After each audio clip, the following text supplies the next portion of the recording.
Hello, mahal na mga customer. Maligayang pagdating sa Marine Optimization Consultancy Insight.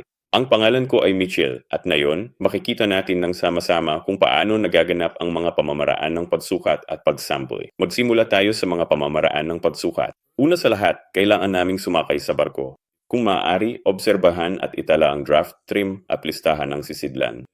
Ilapat ang trim at ilista ang mga pagwawasto ng dami kung saan naangkop, gaya ng natukoy mula sa trim at list table ng sisidlan. Itala ang lokasyon ng gouging point ng bawat tangke at ipahiwatig kung ang mga sukat na gagamitin sa mga kalkulasyon ay hango sa mano-mano otomatikong mga pamamaraan. Itala ang sangguniang taas ng mga kaugnay na tangke ng barko na sinipi sa mga talahanayan ng pagkakalibrate ng tangke.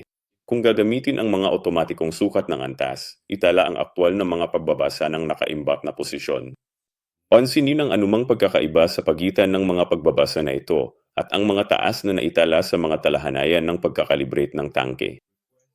Humiling at magtala ng paliwanag mula sa punong opisyal para sa gayong mga pagkakaiba. Kung walang mga pagkakaiba sa mga nakaimbak na otomatikong pagbabasa ng antas ng gauge, maaaring gamitin ang mga otomatikong gauge para sa mga ullages. Kung saan ang isang otomatikong gauge ay hindi gumagana o nagpapakita ng hindi tamang pagbabasa, kung gayon ang ullage ay dapat na manual na matukoy mula sa opisyal na gauge point.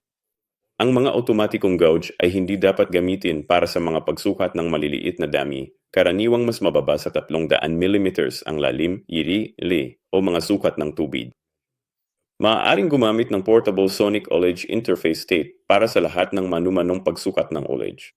Kung ang isang steel tape at brass bob ay ginamit, kung gayon ang oil cut ay dapat sa tape at hindi sa bob.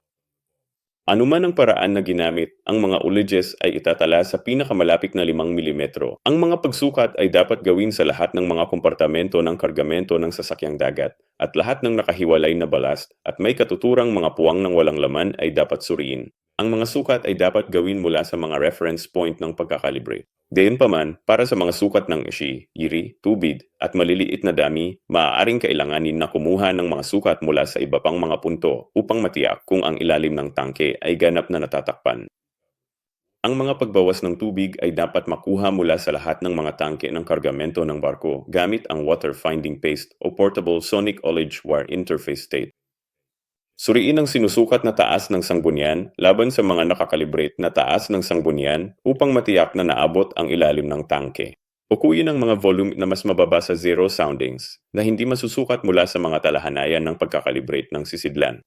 Kung ang sisidlan ay may anumang trim, ito ay kinakailangan upang sukatin para sa libreng tubig sa matinding dulo ng mga tangke.